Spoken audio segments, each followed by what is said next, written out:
मैं झारखंड के ईचागढ़ विधानसभा में और यहाँ पर रहमतनगर में हूँ और मेरे साथ अजमल बल्की साहब हैं जो कि अल्पसंख्यक मोर्चा के अध्यक्ष हैं सरायकेला के, और इस बार के कैंडिडेट भी हैं। एमएलए का चुनाव ये लड़ रहे हैं ईचागढ़ विधानसभा से। अब इनसे हम बात करते हैं। वो फैसला तो बाद में होगा कि ये पार्टी से लेंगे, पार्टी इनको टिकट देगी या निर्दलीय लड़ेंगे, लेकिन पहले यहाँ के मुद्दों पर बात करते हैं कि कौन से मुद्दे को लेकर, कौन सा इशू लेकर ये चुनाव मैदान में उतर रहे हैं और यहाँ पर जनता का क्या मसला है, क्या इशू है। बेरोजगारी एक ज्वलंत मुद्दा बन गया झारखंड में, और रोज़गार नहीं, युवा बेकार में टहल रहे हैं और जॉब नहीं, रोज़गार नहीं होने की वजह से नशा कर रहे हैं। तो दो तरह का नुकसान हो रहा है। एक तो हेल्थ ख़राब हो रही है, जान पे बन रही है, और दूसरा जॉब नहीं है, घर वाले अलग टेंशन में जी रहे हैं। इसको किस तरह से दूर करेंगे? देखिए, रोज़गार की बात जो आप बोले, सबसे पहले तो हमारे क्षेत्र में इल्म की कमी है। सबसे पहले तो इल्म पे ध्यान देंगे कि हमारा मुस्तकबिल जो है वो पढ़ा लिखा रहेगा, पढ़ाई लिखाई करेगा तो ऑटोमेटिकली वो नशा से अपने आप दूर रहेगा। आप एक छोटा सा एग्जांपल आपको देते हैं। अलकबीर में कोई अगर आपके जानने वाले छोटे भाई पढ़ते होंगे तो वहाँ पर इतना असाइनमेंट दिया जाता है कि उन लोगों को खाने का फुर्सत नहीं रहता है। तो हमारे भाई जब इल्म में जाएंगे आगे, जब इल्म के लिए दौड़ेंगे, जब इल्म के लिए उनके गार्जियन जागरूक होंगे तो नशा ऑटोमेटिकली कम होगा। और रोज़गार, हमारे क्षेत्र में बहुत सारी ऐसी फैक्ट्रियाँ हैं, बहुत सारे अच्छे अच्छे कारखाने हैं जहां पर हमारे लोकल काम कर सकते हैं, जहां पर बाहर से आके काम कर रहे हैं लोग। उसके लिए एक मुहिम चलाएंगे, उसके लिए आंदोलन करेंगे, उसके लिए लड़ाई करेंगे कि हमारे युवाओं को रोजगार मिले। आपका जीतने के बाद क्या ध्यान रहेगा अपनी कौम पर, यानी सिर्फ मुसलमानों पर, या सबके मुद्दों को उठाएंगे? दलित, आदिवासी, हिंदू, मुस्लिम जो भी हैं, सिख है, जितनी भी कम्युनिटी जो इस इलाके में, इस विधानसभा में रहती है। देखिए, हिंदू, मुस्लिम, सिख, ईसाई आपस में सब भाई। और अभी आप अपना हाथ काटिए किसी भाई और दूसरा भाई का हाथ काटिए, दोनों का खून का रंग लाल ही होगा। तो मेरे लिए तो सब बराबर है और हम सब के लिए काम करेंगे और बराबर काम करेंगे। ऐसा नहीं है कि एक कम्युनिटी को ज़्यादा ध्यान देंगे, दूसरा कम्युनिटी को ध्यान नहीं देंगे। कम्युनिटी वाला नेतागिरी हम नहीं करेंगे। अगर हम करेंगे काम तो सबके लिए करेंगे, लड़ेंगे तो सबके लिए लड़ेंगे। अब एक सवाल थोड़ा लोकल मुद्दों पर हो जाए। टीओपी चौक देख रहे होंगे आप। टीओपी चौक से लेके ब्रह्मानंदा हॉस्पिटल तक सड़क की हालत बहुत अच्छी नहीं है। जो लोग यहाँ पर लोकल रहते हैं वो भी जानते होंगे, जर्जर हालत है। रहमतनगर में अभी बाढ़ आया था कुछ दिन पहले, जो पानी बरसा था, और पानी बहुत ज़्यादा नहीं बरसा, 2-3 दिन लगातार बरसा। जबकि बॉम्बे वगैरह में 10-10 दिन पानी लगातार बरसने के बाद भी कोई फर्क नहीं पड़ता, निकल जाता है। यानी ड्रेनेज सिस्टम की कहीं ना कहीं खराबी है। किसको जिम्मेदार मानते हैं? ड्रेनेज सिस्टम सही नहीं है, टीओपी चौक से लेके आपके ब्रह्मानंदा तक कोई चौड़ी, अलकतरा की चौड़ी सड़क नहीं है अच्छी बनी, स्ट्रीट लाइट नहीं लगी हुई, किसको जिम्मेदार मानते हैं?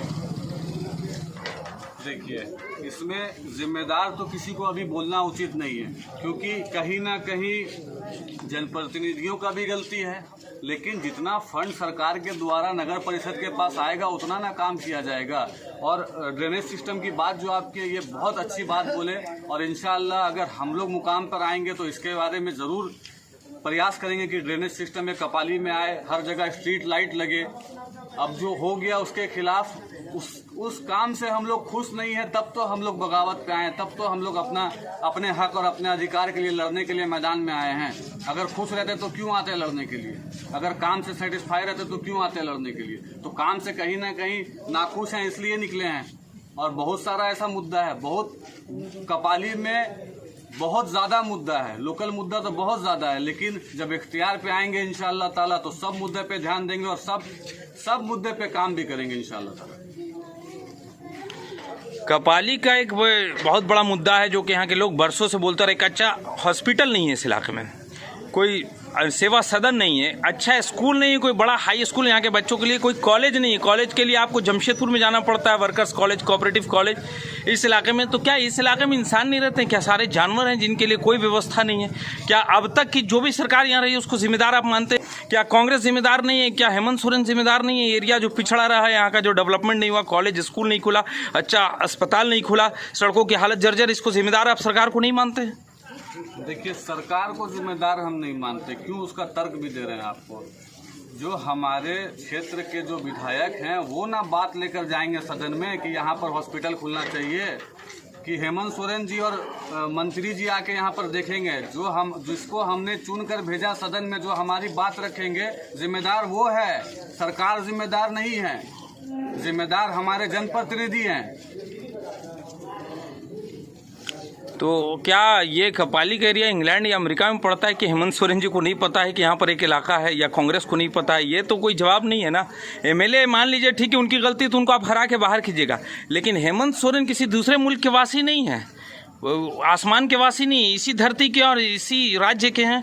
और जमशेदपुर आदिवासियों से भरा पड़ा इलाका, ऐसा नहीं कि यहाँ दलित आदिवासी नहीं है, यहाँ महतों की भी आबादी काफ़ी है। तो क्या हेमंत सोरेन को, कांग्रेस को और जो भी लोग यहाँ पर उनको पता नहीं है कि इस एरिया का जो डेवलपमेंट है वो किस लेवल पे अब तक हुआ है? सर एक बात हमको बताइए, एक मुख्यमंत्री जो हैं वो पूरे झारखंड 81 विधानसभा को देखेंगे, लेकिन 81 विधानसभा से जो विधायक चुनकर आते हैं वो अपने क्षेत्र के मुद्दों को वो रखेंगे ना सदन में कि हमारे यहाँ पर अस्पताल चाहिए, हमारे यहाँ पर अच्छी बिजली व्यवस्था चाहिए, हमारे यहाँ पर कॉलेज चाहिए। ये मुख्यमंत्री तक बात भी तो हमारे जनप्रतिनिधि को पहुँचाना पड़ेगा ना सर।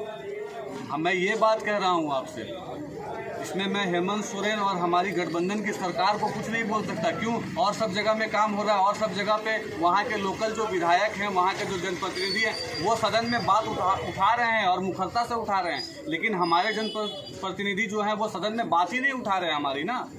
तो इसमें मुख्यमंत्री और सरकार की गलती कहाँ से है? ठीक है, आपकी बात मान गए हम, लेकिन ये बताइए, मॉब लिंचिंग तो हेमंत सोरेन जी को मालूम है अच्छा से, और उन्होंने वादा भी किया कानून लाएंगे। इतने बेकसूर मुसलमान और गैर मुस्लिम मारे गए, उस पर कानून उन्होंने क्यों नहीं लाया? क्या वो भी कोई जनप्रतिनिधि उनको बताएगा जाके? नहीं, ये चीज़ आपकी बात सही है, ये चीज़ में तो हम नहीं बोलेंगे कि ये चीज़ आपकी बात सही नहीं है, लेकिन जैसे तबरेज़ अंसारी जो हमारा बहुत अच्छा मित्र भी था, उसके साथ जो हुआ, तो अभी उसके जितने अपराधी उसमें इन्वॉल्व थे सब जेल सलाखों के पीछे हैं, सबको सज़ा हुई है। और बाकी जिनकी मॉब लिंचिंग हुई है उनका क्या होगा? उनके खिलाफ में भी जैसा इसमें कार्रवाई किया गया वैसे होना चाहिए, और कानून तो सर बनना ही चाहिए। उस बात से तो मैं सहमत हूँ आपके, और मैं इससे पहले भी बोला कि कानून तो बनना ही चाहिए, और उसी कानून के लिए अगर जनता के द्वारा चुन कर जाते हैं तो उसी कानून के लिए जिस तरह से तरीका आपको बताया इससे पहले, उस तरीका पे हम जरूर चलेंगे। एक सवाल और ख़ास सवाल है यहाँ के लोगों का, क्योंकि आप देख सकते हैं यहाँ पर बिजली की बहुत ही दयनीय स्थिति है। लाइट बहुत ज़्यादा कटती है इस एरिया में, लाइट रहती ही कम है अगर देखा जाए तो। इसको किस तरह से सुचारू रूप से इसको सही करेंगे, इसको ट्रैक पे लाएंगे?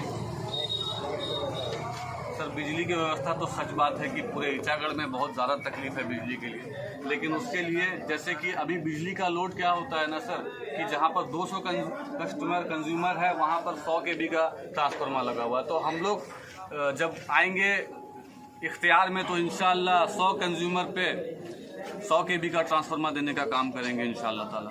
तो उससे बिजली का लोड कम होगा, उससे ट्रांसफार्मर में लोड कम होगा तो बिजली कम कटेगी। और रहा बात तार का व्यवस्था, तो उसके बारे में भी स्कूटिव साहब से बात हुई हमारी, उन्होंने आश्वासन दिया, हर बार की तरह इस बार भी आश्वासन दिया कि दुर्गा पूजा के जस्ट बाद में सब तरफ में तार का पोल और तार सब सुचारू रूप से ठीक करते जाएंगे। बहुत बहुत धन्यवाद हमसे बात करने के लिए।